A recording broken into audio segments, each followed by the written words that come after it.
It's great. We're live. Take 34. Is it take 34 or I don't know. 35? That's what it feels like. But that's what not giving up feels like. Perseverance. So for those that have no idea, we tried this for Oh. almost an hour and a half this morning. Mm-hmm. We realized it was my internet connection. Denise, very smart, had me do a test and I have like 0 megabytes per It's like, second. I was is like, this fast? I'm like, no. now it's like triple that. I'm like, okay, that made sense why I couldn't connect to anything. Mine was So in the 60s and 55, and I yours. was at 16. 16. Barely trucking along there. I know. So, so sorry for everybody that tuned in this morning at 9:30. We were supposed to be live on our business pages and it just turned into an absolute fiasco. So apologize for that. I'm going to make sure that I'm sharing this on my business page. There we go. Finally. Be sharing. I'm just writing down a little bit the root causes. Okay. Just bear with us for a second. You bared with us since 9:30, so that's awesome. Like you're patient. Yeah, And then we'll perfect. start. I think I have shared. So I'll let you type in the comments. I'll introduce us. For those that don't know, I'm Kira. I'm a functional nutrition educator. This is Denise. She's a functional medicine health coach. And we work with busy working women to get to the root cause of their chronic fatigue, anxiety, and depression. And so today we are bringing you a bit of a training. Kind of a touchy subject. We realize that a lot of people don't like talking about that. Denise has dealt with some anxiety herself. I dealt with some depression in the 20s. So definitely something that's kind of near and dear to our hearts. And we know that this is something that many women struggle with, especially after childbirth. And so we wanted to kind of touch on that today, but before we dive into that, I wanted to take the opportunity to share with you guys that we are launching another free 5-day program called Endless Energy, and Denise is getting it in the comments right now. I am. Super excited about this. It is all about functional medicine. So if you're somebody that's like, okay, I've been to doctor after doctor and my lab work always comes back normal or within range and everyone says you're fine or gives you a prescription and sends you on your way, this free 5-day program is for you because we're going to be talking about nutrition for chronic fatigue and anxiety and depression and lab work. And no, we're not diving into it. We are not doctors. We don't diagnose, we don't treat. However, we can help you look for patterns within your own lab work to become more, what's the word I'm looking for? Not more involved in your work, but feel empowered. Like when you go to the doctor, you know what you're asking Well, for. so you can know advocate for yourself. that's a good term, advocate. Because a lot of people don't know how to advocate for themselves because they don't know what they're looking at with lab work. So we're going to be going over that. And doctors can be intimidating, Yes. when you're asking for this and that. So we kind of like go over what to ask for and what to tell them. So they kind of like, oh, okay, you know what you're talking about. Exactly. Yeah. We'll also be providing recipes because we know people always ask for that. And then obviously going over the root causes of these issues and then tips to kind of help you get out of it. So a really, really exciting 5-day program that's completely free. And we start on March 4th. So sign up will be below in the comments. And I think Denise got it in there now. Yes, it's actually in the description and I'll put it in the comments too. I'm just sharing on my page and I'm saying that we're finally live because we are. Perfect. Yeah, I can't share to my page now, but maybe that's a weird error. I don't know. It's only letting me share on my page or my. I shared in the group and I shared on my personal. So, anywho, if you hop on with us, say hey. We're so excited to be live. Like this is I'm really excited actually. Yeah, it really was a fiasco this morning, and I can't even share on my page, but I don't care. I'm just so happy that we're live and we're working. So you know what though? Like we didn't really. I mean, we stressed a little bit, but it wasn't like. I mean, we laughed about it. We had fun. And we're like, you know what? There's nothing we can do. And actually, we got a really cool quote that was just like an answer to what we're doing. And we stepped away from the computers, and then it worked. So yeah. Came back, and I was like, hey, I'm at like 50 now. So now it's fast. Yeah, right. So make sure that you do join the Let me see here. I think here's the link is in the comment already to join the 5 days of endless energy. And again, this is not a cleanse like Kira said, so it's completely different, and we're so excited about it. So today we're going to be talking about anxiety and depression, root causes, and just give you some practical tips. So when someone says that they have depression or a similar mental illness, like for example anxiety or ADHD, even though ADHD in other words is different, but it's not, they kind of all are correlated somehow. It is similar as someone having IBS or fibromyalgia. Why? Because it's basically giving a name to symptoms. So there's a clear common symptoms, and okay, so now we have a collection of symptoms, so now let's just give it a name. But that doesn't indicate why you have anxiety, why you have depression, or why you have ADHD or another mental illness. So we don't know what the cause of your dis-ease is. Okay, so notice is I'm not saying disease, I'm just saying dis-ease. So not ease in your body, basically. So, for example, medications for depression are called antidepressants. So what they do is they adjust the brain chemistry, such as one might no longer feel depressed. However, the root cause is still alive and well. So basically what you're doing is band-aiding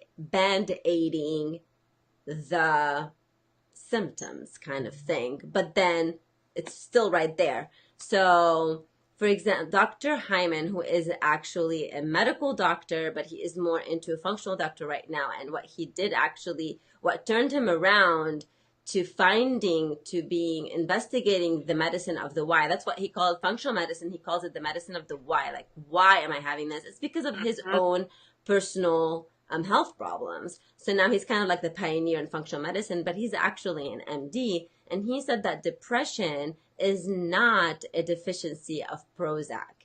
And we want to know what it is a deficiency of so you can target it and not have it. You know what I mean? So what we call mental illness is almost never a brain sickness. We think that, with anxiety and depression, things are going here, where actually it isn't. The body and the brain are very, very intimately interconnected, and dis-ease in the body often creates dis-ease in the brain, thus creating dis-ease in the emotions, in our emotions. So when it becomes more significant, we give it a name. Just like inflammation, when inflammation becomes more significant, now it's called arthritis, and now it's called fibromyalgia. Same thing with, having someone being anxious once in a while, but then when it becomes chronic and the symptoms are so much and they're experiencing it so more, okay, now we're going to slap a name and we're going to give it a name. But giving a name to something, that doesn't mean that we know what's causing it. And until you know what's causing it,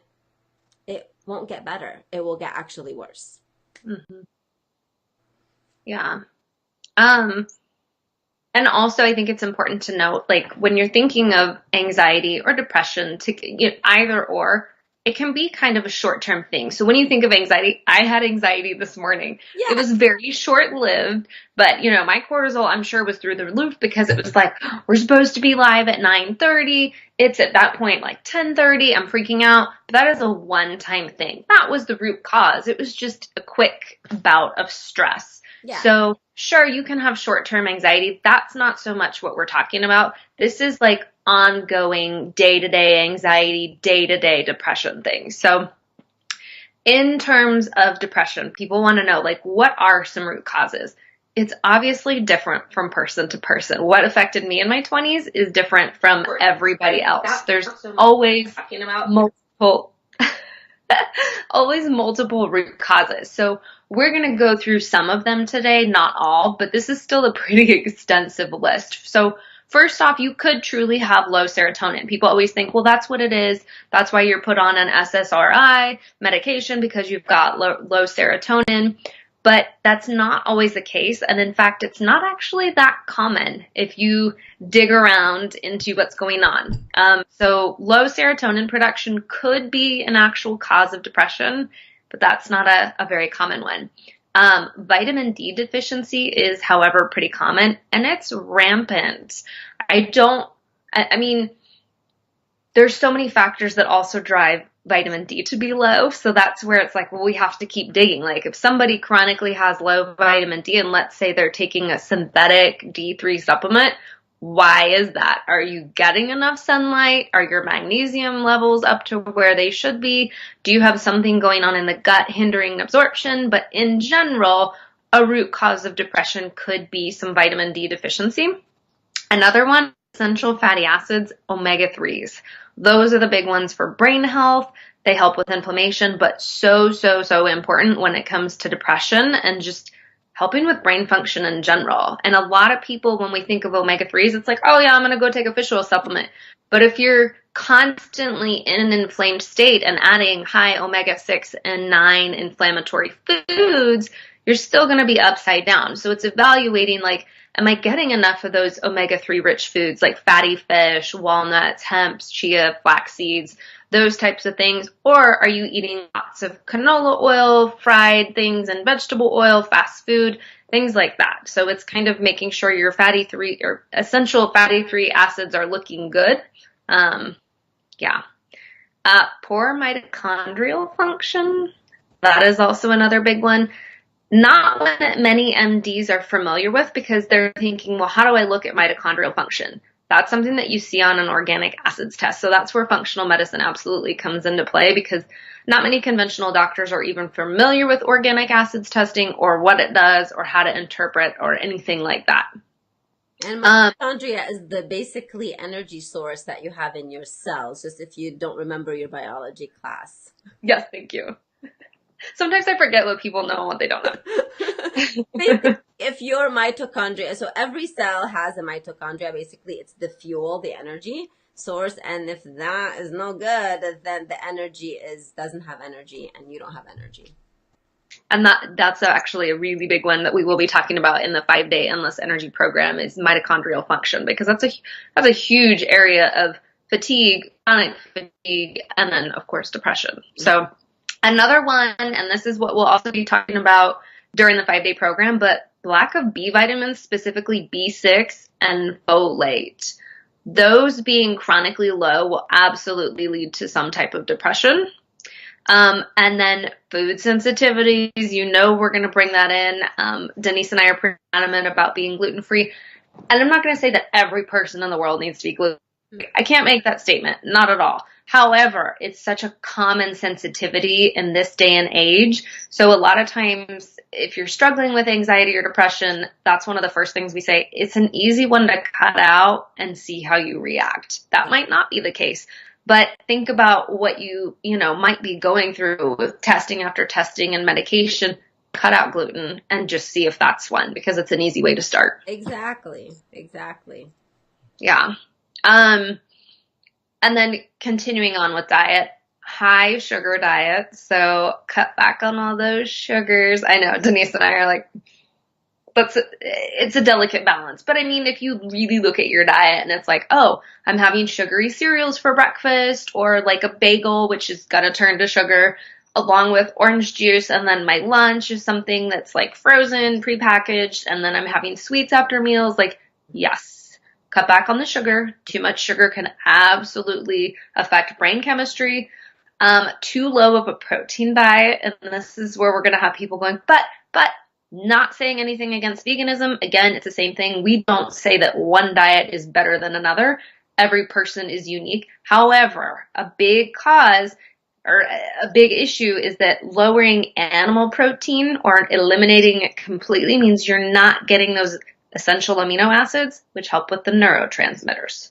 So just throwing out there, not going to say that veganism is not okay, but if you were really struggling with that, evaluate your protein intake at least and see where you're at.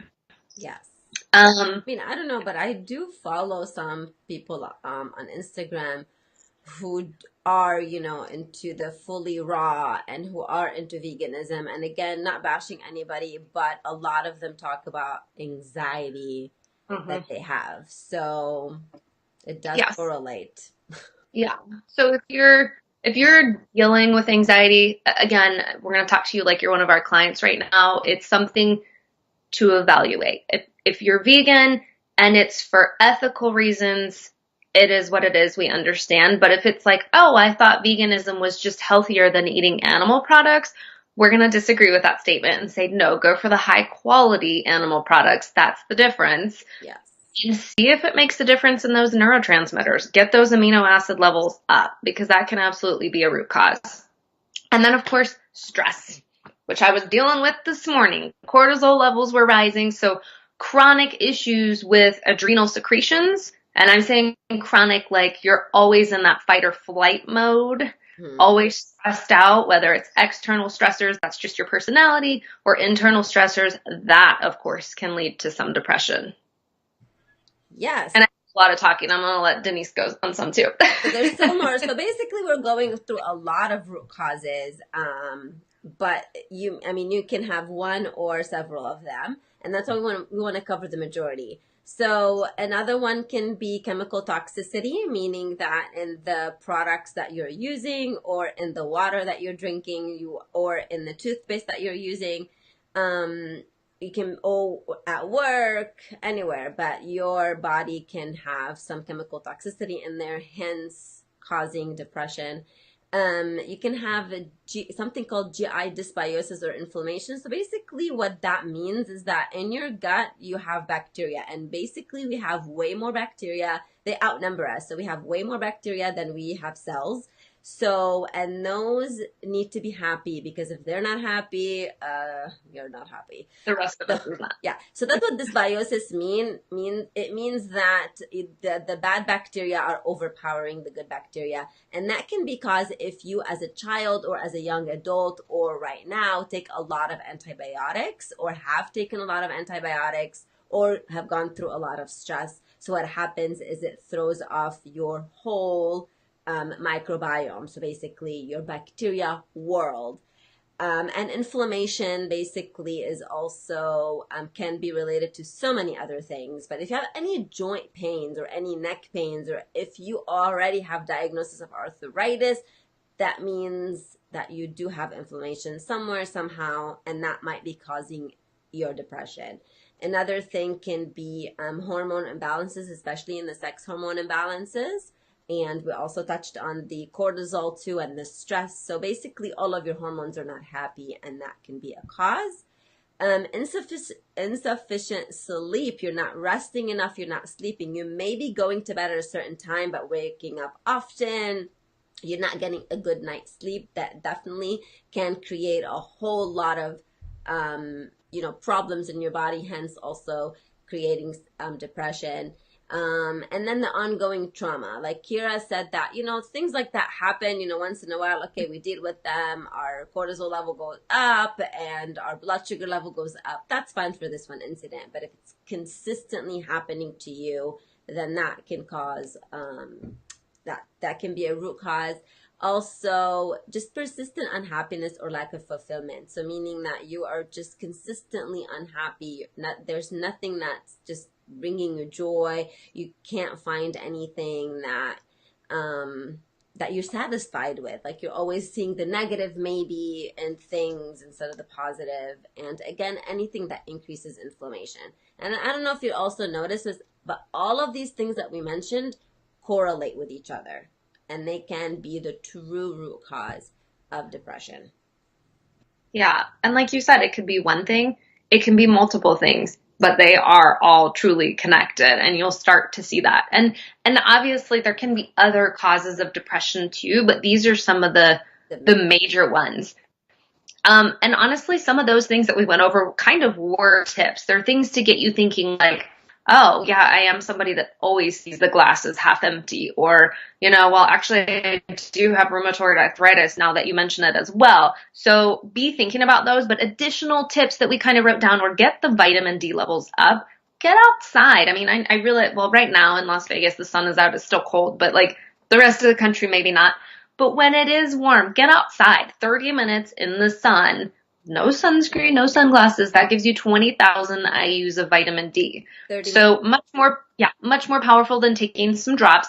And then cod liver oil, fatty fish, egg yolk, or organ meats are also going to help get your vitamin D levels up. So And if the you're organ not doing meat, any of those, I know sometimes like Kira and other people be like, organ meats. Anyway, my Lebanese people watching, they know organ meats are the hearts and the livers, and we eat them all the time. So we are used to it. But when you saute them with cilantro and garlic and lemon and salt and pepper, trust me, they are very, very good. So try them. If my son likes them, then you will like them. maybe I just need to come to your house and have you prepare them. But I for am people going to that are tell you not there something. yet, In I Lebanon, I take, grew up eating it not the heart. I think it's the liver, raw. yeah, Yeah. well, Fresh when I'm it's fresh, there. of course. So it's really good, maybe, but you need to develop a taste for it. But then again, if this is a no way, then just do cod liver oil or Yeah, or even so what I do is because I'm not there, like I'll happily eat sardines. Sardines, I big don't like deal to me. sardines. Oh, that's funny. See, I'll eat them. I'm like, no big deal. But I take Ancestral Supplements. It's my favorite brand. They have a beef liver, beef organ supplement. There's different ones. You can get heart and whatever. Somebody turned me onto those, but I take that every day. So that's my liver. That's good. But so yeah, get your vitamin D levels up. Look at your omega-3 to 6 balance, kind of like what I said up above. If you're always eating fast food or you're cooking in canola or vegetable oil, start changing that. Flax seeds, hemp seeds, chia seeds, walnuts, fatty fish like salmon and sardines, grass-fed meats, free-range eggs. Those are all good source of omega-3. So work on increasing those foods and You then just want to decreasing the balance. others. It is. It's a balance. Yeah. So for example, when you flip and it says it has like safflower oil, this is omega 6, you may want to, like for example, let's say you're eating chips, right? You may want to kind of like balance it out during the day or whatever with some more omega 3s. Yeah, and it can be simple. Like I tell clients all the time, I'm like, just keep walnuts on hand and handfuls of those kind of throughout the day and swap out your cooking oils. That's a very easy one. Yes. And then cut back on the sugars. Like I already said, that's kind of a big one from a diet The sugars perspective. and the sweeteners, Yeah, those are my three from diet. Yes. From diet, she mentioned the diet. However, of course, diet is important. What you put in your mouth, what you eat is really, really important. However, there are other things that we take for granted, and it's rest, rest, rest. So, for example, like today, Kira was like going a little bit like, yeah, and all the messages, and it's like, I know we got on, we didn't get on, blah, blah, blah. And I'm like, step away from the computer, leave the house, do something. And she did. I mean, she went out, they went outside, they did whatever they needed to do, and that changed her perspective. So I do the same thing. Like sometimes when I'm so stressed out or whatever, I take a break. However you want to take it, just rest. And for those of you saying, I don't have time to rest, well, news flash. We don't either. We don't have time to rest either, but there is a difference between finding the time and making it a priority. Because at the end of the day, if you are empty, if you're running on an empty, I mean, everything crumbles. So it's not like, I don't know, you need to fill up, just like your car, right? Um, Another thing can be magnesium. So magnesium is a safe supplement to take. Of course, we will definitely go over that in the free day endless energy program, and we'll talk about like the different kinds of magnesium, but definitely high quality supplement that you want to take. Magnesium is really good for relaxation and for resting. I think one of our favorites is called Natural Calm, the powder thing that you put in tea or coffee or whatever if you want to do that. But again, definitely join the program and we'll talk about and we'll let you know exactly which magnesium is suitable for you. Consuming primary food daily. I want to point it out too that if you have children, which I mean I do have children and Kira does too, they can literally go the whole freaking day without eating just because they're happy and they're playing and they don't even think about food. And then when they get bored, they think about food. So primary food basically is, your relationships, how happy you are, resting, being grateful, how happy or not happy you are in your career, just consuming all these, the joy and playing and having fun and things like that. So try something that will bring you joy during the day. Whatever it is, it can be watching a YouTube video or hanging out with a friend or talking to somebody or whatever. Going live on Facebook. Huh? Going live on Facebook. Going live on Facebook, whatever makes you happy. And remember, what happens to you is different than how you choose to react to it. So for example, shit happens all the time to us. It just happens, life happens. It's just like how we react to it. And I know sometimes it's easier said than done. And just keep in mind that to change your perspective or to consider doing something to react differently to stressful events or whatnot. And engage in spiritual practice that resonates with you. It can be prayer, it can be meditating, it can be doing yoga, it can be journaling, it can be anything that it just like brings brings you, yeah, like I don't know how to say it, to be Gets with you out of yourself. the moment is kind of how, like, it takes you away from the moment. Yeah, just whatever feels comfortable to you. Yeah. So, I mean, that's a lot. That's a lot of tips. That's a lot of just You don't have you to do all of them. Just pick whatever, you know. yeah, start with what resonates with you. Like we said, listen to this again, take notes if you need to, and think about the possible root causes that might be going on if you're dealing with depression. And then of course, pop any questions in below, or again, we know it's personal, so send us a DM. That's totally fine. Yes. And then know that we're live on our personal and things, so yeah, anything that if you are experiencing any of that, send us a DM or an email. Our emails are on our websites. Our websites are on our pages, so yeah, we'll definitely respect that. yes. So that's depression in a nutshell. The condensed version. We'll go deeper. Everything we're talking. This is just the superficial area. So we're definitely going deeper and deeper when we go through through the program, because the program is more intimate. And again, it's free. So. And it's more of a safe space. This is on a group, or on pages and stuff. That's going to be in a private group with women only. Sorry, guys. So yeah. But like you said, kind of a superficial level, but this is a good overview. So that's depression in a nutshell. Anxiety, we're doing this together because they go hand in hand. A lot of people dealing with anxiety are dealing with depression and vice versa. So as far as the difference, I mean, and that's where it's tricky. There are definitions out there, but they're kind of muddied waters. So the best one I could find is just that it's an unpleasant feeling of dread over something that's unlikely to happen. So not saying that it's going to, but when you're talking to anxious people, these are ones that are worrying about things that are out of their control, or there's a sense of dread over something that could be coming on. Like I have a personal client who got so anxious to the point where he couldn't go to the grocery store anymore. He just was like, I don't know what it is. I can't be around people. Like it freaks me out. And so there was nothing going to happen. The worst that would have happened is somebody probably would have spoken to him and said, hi, how are you? Or asked him for his money when he checked out. But that is what anxiety is. You can have healthy anxiety, like a response to a perceived threat or danger. This morning, there wasn't a threat or a danger, but I was just anxious. I was on high alert because I wanted our lives to happen at 9:30.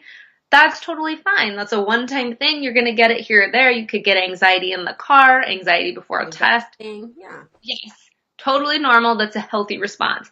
Unhealthy is persistent worry about major or even minor things. Like, something is looming over you. We're not just talking about a test, but like anxiety every day about something.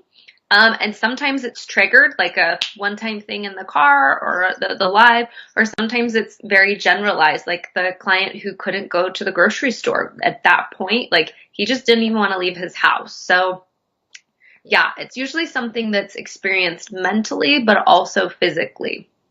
As far as medications, also some people experience anxiety when they're flying. Yes. Yeah. That's and a good one. The one-time thing, I do get a little anxious when flying too myself, so good point on Me that. too. I definitely. don't like the taking off. I can handle the landing. I don't like the taking off. But yeah, so medications, you said typically they use benzos for these. I can't ever pronounce the whole word right, but those are ones that adjust the brain chemistry. So think about Xanax, Valium. Those are the typical medications for anxiety. But again, they're not addressing. You do not have a deficiency in Xanax. You don't have a deficiency in Valium. There's something else going on. What is messing with your brain chemistry? Why are you feeling so anxious all the time? And just, Can I add something? Like, for yeah, example, you can have a deficiency in vitamin D, you can have a deficiency in magnesium, hence you do supplement or you do go out in the sun and or you eat cod liver oil. But what we're saying is your body is not, because your body needs the vitamins, the vitamins and the minerals that you can yeah, be deficient in, but your body was not made to be deficient, to be Prozac deficient or Xanax deficient or Ritalin deficient or whatever that you're yeah. taking. And I think that's really powerful. There was something I was listening to by one of our instructors today, and I won't share the story because it was kind of a long one, but it's along those lines. Like, yeah, we're not saying anything bad about medications. There is absolutely a No, time and a place, and yeah, they can be life-saving. definitely. But for the most part, they're meant to be triage. Truly, if you go out and look at the research for depression and anxiety medications, it's meant to be triage. But a lot of times people are put on them for years and then they stop working and it's totally altered their brain chemistry and they are making no more serotonin. So then they're given even more medication and then more. And then think about all the side effects that come with it. So again, we're not saying that they're bad, but we're saying like if you're on them for now, fine, but also figure out what else is actually going on in the body to change that. So when we get a client and we work with them and they're already on anxiety medication, we never, because it's not our place and time to tell them to get off, but we help them address the root cause and then their doctor will tell them, okay, so you're not, and then they can discuss with their doctor and see, oh, I'm not experiencing this anymore and this and this and this after I had done all of the, Yeah. functional tests that I did with, Kira and Denise or whoever with a functional doctor or functional coaches, and then their doctor will get them off.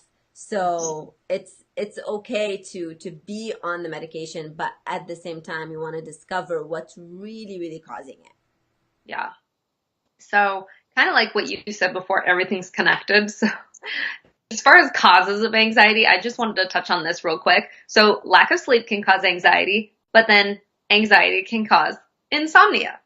And then immune system dysfunction can cause anxiety, but then anxiety can cause immune system dysfunction and obesity and gastrointestinal issues and heart disease. So the point is everything kind of goes hand in hand. So all the symptoms in the body can be connected. So look at the other symptoms that you're currently experiencing. Like I said, if you're like, wait a minute, I do have rheumatoid arthritis. I do have rampant inflammation and I'm also dealing with depression, then that might be a sign that there's something else that's absolutely going on. Usually it's not just one thing. You're not just anxious. There's something else. That's the point. So Denise, I'll let you start this time. I talked a lot on depression. So what are some typical root causes? Yeah, no worries. We're both talking too much. It's okay. I love this topic. It's really cool because it's, when we help people, when we help women work, especially working women who deal with anxiety and depression, they will, they get their joy back and they get their energy back, because having anxiety and having depression will rob your energy and will give you a lot of fatigue. So this is kind of like, oh my gosh, it's so awesome. So common root causes of anxiety, again, emotional trauma or crisis, and that the continuing of it. Okay, it's not just having it one trauma or one crisis, because we all go through it. It's just like one after another, or perceiving anything as trauma or crisis. And that's what I call my kids tell me, Mommy, you're over exaggerating. So when I'm seeing things, they're just like, wait, when I'm blowing things way out of proportion. And I love that I have my children to calm me down and remind me that I'm over exaggerating. Unrealistically high expectations of self and others, meaning that you're just, again, that goes with the depression, that you're never satisfied. You always have high expectation. You want perfection. And let me tell you, perfection does not exist. And you're always aiming for more and more and more. And you're not satisfied with what you're achieving or what you have achieved before. Lack of sufficient restful sleep and having insomnia. This definitely can cause both anxiety and depression and a whole lot of other things, lack of energy, vitamin deficiencies, and so forth. Essential fatty acid deficiency, again, the omega 3s, basically, maybe you're consuming more omega 6s, which are your canola oil, the vegetable oil, the chips, processed foods, junk foods, etc. Stimulants such as caffeine, sugar, sweeteners, As I carbohydrate. drink my coffee. Huh? As I drink my coffee. Yes, carbohydrates, like we're talking, I'm not, when we say carbohydrates, we definitely don't mean sweet potatoes. We definitely mean pasta and bread and, and also the caffeine beverages, not just the coffee, but like, the energy drinks and so forth, even though they might give you energy or they give you wings. However, at the end of the day or at the end of the month or the year or whatever, they're giving you, anxiety, depression, and lack of fatigue, lack of energy, and lack of vitamins and minerals. Same, insufficient proteins, insufficient animal food in your diet. And when Kira and I talk about animal foods, both of us definitely consume animal foods and animal products, but it's always high quality. You can go if they're all set up. Thank you. Sorry. So we're definitely talking about high quality, grass fed, not, they don't have any hormones or any, junk that, or Antibiotics. and antibiotics that the animals are eating, because when they're eating it, you're eating it too. Medication can cause anxiety.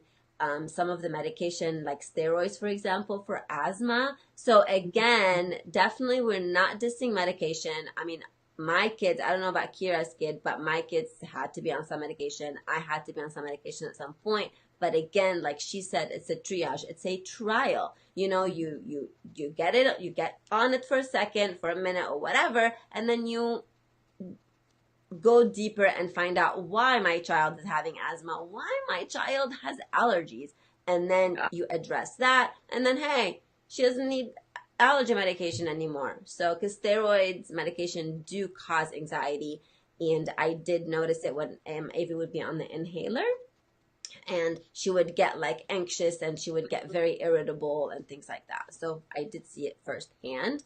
Another root cause of anxiety can be, oh no, it's your turn. You can keep going. That's fine. Go, go. I'll just sit back and listen to myself. This is good. No, Your turn. It's your turn. no, those were good. Thyroid dysfunction. So specifically hypothyroidism, and then I even say like subclinical. So this would be a whole other live to talk about thyroid symptoms, but if you know for a fact you've got hypothyroidism, that's usually a common cause. But even when I say subclinical, it's looking at your lab work, and a lot of conventional MDs knocking them again, but they're just going to run two markers, TSH and T4, which is fine, but it's not evaluating whatever else is running through the body. It's just looking at what's being made in the brain. So are you making T3? Are your antibodies actually high? If they are high, is your thyroid messed up, or is it just an immune system dysfunction? So again, any type of thyroid disorder itself can lead to anxiety just because it's so closely connected with the adrenal gland and cortisol. So the whole connection piece again. Food sensitivities, just like depression, especially gluten. So you're going to see a lot of similarities in here. Yeah. The B6 deficiency again. Low levels of GABA. So this is most prevalent in the brain. Again, it's a neurotransmitter, something that you'd see on like an organic acids test. I don't know if there's serum testing for that. It's probably just an organic acids test, but that's a pretty common cause of anxiety. I've had clients in the past say, oh, I'm feeling super anxious about things.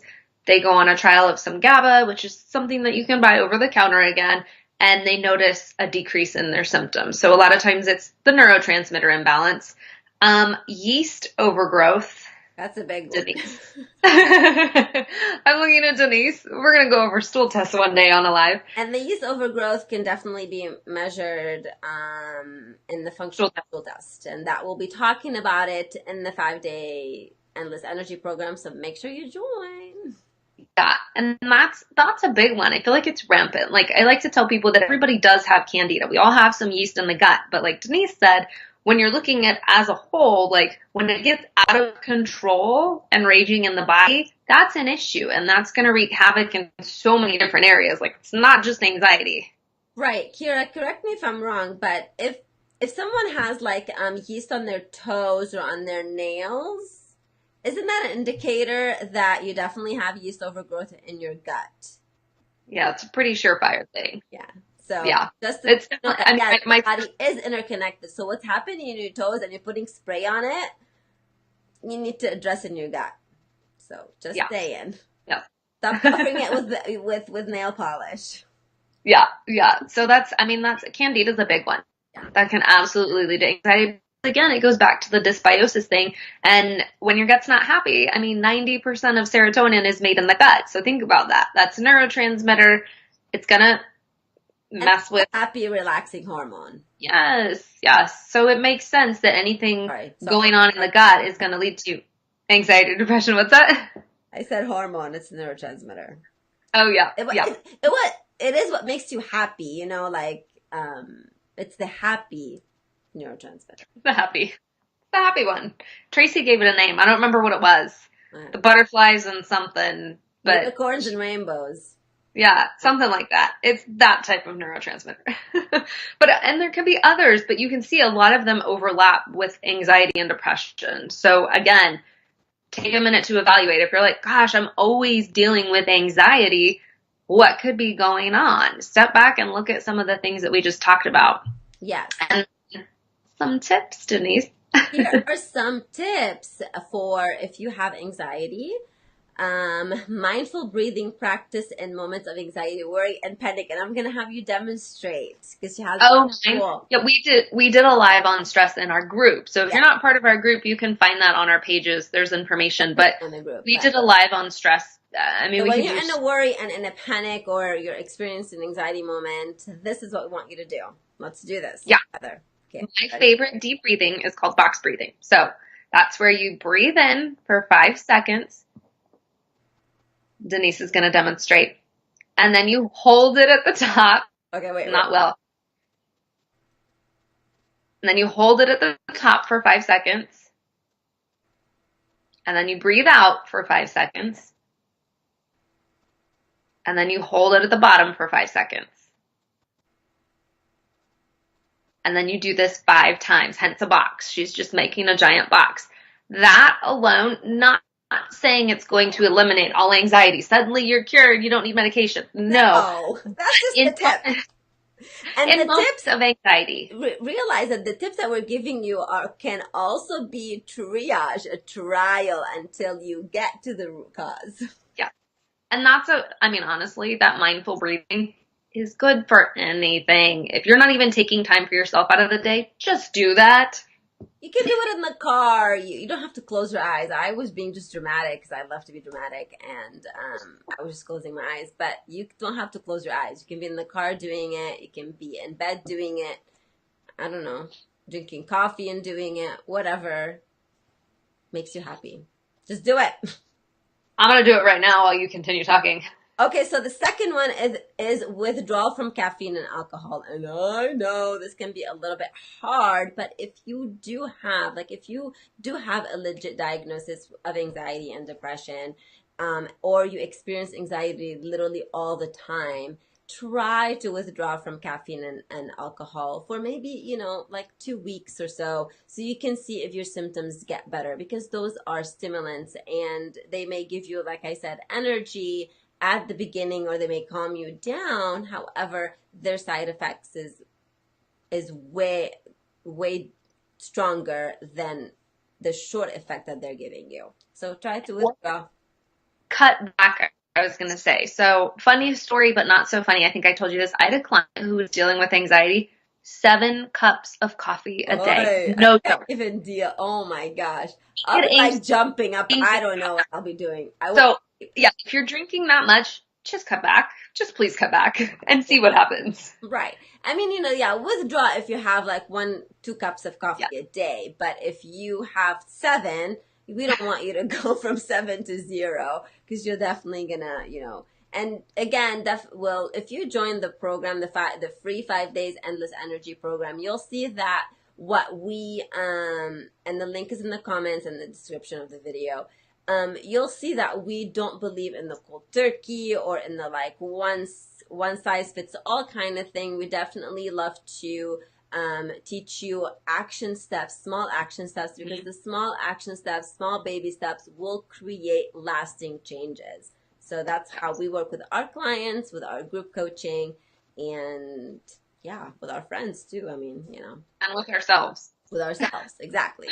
And of course, cutting back on sugar sweeteners, leading more into consuming a more low glycemic diet. So we're not saying cut back on all fruits, but kind of like, eat the fruits that are low glycemic, such as strawberries, blueberries, Very. All the berries are Yeah. glycemic, and you can look it up online. Go Google low glycemic fruits or low glycemic vegetables. And so, cut back on the carbohydrates. If you do eat a lot of bread, a lot of pasta, so you want to cut back on that. And definitely stay away from any sources of MSG. If you do have anxiety, whether it's diagnosed or you do experience it yourself all the time, definitely, look for hidden sources of MSG and, stay away from that. And I can piggyback on that one. Hidden sources of glutamate. Yes. Excess glutamate leads to anxiety as well. And a lot of people aren't familiar, but if you're drinking a lot of bone broth or having a lot of collagen protein powder, those are high in glutamate. So as healthy as they are and as much as we love them, for people with anxiety, they're not always so great. Or so people who are sensitive to them. Like, for example, I don't have anxiety. I'm not diagnosed with anxiety, but of course I do experience it once in a while. However, I'm really highly sensitive to glutamate. So the other time I even told Kira, like, I'm going to even cut down on the collagen because I was doing collagen every day. And since I cut down, I am way better. And instead of doing it 6-7 days a week, now I'm going to do it like 2 times a week and then see. And if I'm still experiencing side effects, and I'm gonna stop, because my body is different than Kira's, is different than yours. And like we said, yes, bone broth and all these things are very healthy. However, if they are messing up with your body, they're not healthy for your body. Yes, exactly. Gluten again. You could try eliminating gluten if you're dealing with chronic anxiety. Yes. I know. People love gluten. Cut it out. It's not going to be the end of the world. No, I know. Yes. Get in some exercise. That's a big one. So mild to moderate exercise. I'm not talking about people that are running on the treadmill for 60 minutes a day, 7 days a week. Like, that's too much, or long periods of weight training. But do some activities just on a regular basis. Just get some movement in. That can absolutely help. Helps with sleep too. Walking, yoga. Restorative things, just anything that's just not overly excessive, but getting something in on a regular basis. Magnesium, again, the relaxation mineral. So there's so many different forms. I would just say don't go for the magnesium oxide. There's so many. That's the one I definitely say stay away from. Or just eat more magnesium-rich foods. We'll be talking about those more in the free 5-day program. And then, like Denise said, with depression, daily spiritual engagement, something that kind of is that mind-body experience that gets you out of the day. And for some people, that's prayer. For some people, that's meditation. For some people, that's whatever. Whatever resonates with you that can kind of snap you out of your current moment for even 5 minutes. What's that? I like that. That interrupts your pattern. So if you're going downhill, do something that disrupts your pattern. Yeah, that's exactly what it is. So whatever resonates with you, spend some time doing that on a daily basis. And I think those are the biggest ones. There's definitely an overlap between two, and that's why we're talking anxiety and depression. It's hard to talk one without the other because they go hand in hand a lot of times. I know we did have some statistics on our Instagram stories the other time. I don't know if we still have it up, but they do go hand in hand. And there is, there are some statistics and some research that they do. I can't find Yeah, it. it was basically a lot of people that have anxiety also have depression, and a lot of people with depression also have anxiety. Yeah. I don't know what the exact number was, but it was a, you know, Here, I found it. So 85% of people with depression experience anxiety, and 99% of people with anxiety experience depression. okay. So So hence why we're talking about both. that's good. So, Yeah, again, we do know that this is a sensitive topic. We try to make it as kind of light-hearted as we can. But at the end of the day, if you experience anxiety and depression, we highly, highly recommend that you definitely address the root cause, because if you don't address the root cause, and the root cause for you might be different for the other person and might be different for me or whoever. So addressing that is highly, highly crucial, is highly, highly important, so you don't have to live with that again, and yeah. you find what works for you. And you're not just band-aiding it, because that's unfortunately what the medication will become. Eventually, it's not going to work for you, and it doesn't address the root cause. So Yeah. pop your questions below, send us a DM or an email, Oh my God, join the I have free so many 5 day comments that I program. wasn't even looking at because I was also live on Instagram, Oh, so I couldn't I forgot see it. that. Um, I'm slacking. Yeah.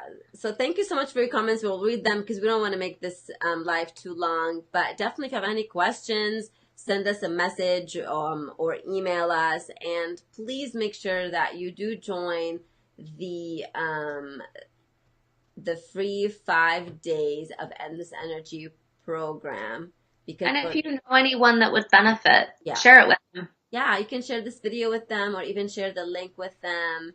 And Cynthia says that she'll cut down on, but I don't know what she's on what. I'll have to look. Yeah, Yeah, I haven't checked either. I was too focused. it's okay. Me too. But 'Cause we'll check comments and yeah. we'll address comments. So So, thank you guys for joining. I'm glad this worked. and, huh? I'm glad this worked. It did work. Why am I opening? Like, I'm opening so many other things, and I need to open this one so I can end the live. Okay, bye bye. Bye guys. Thanks.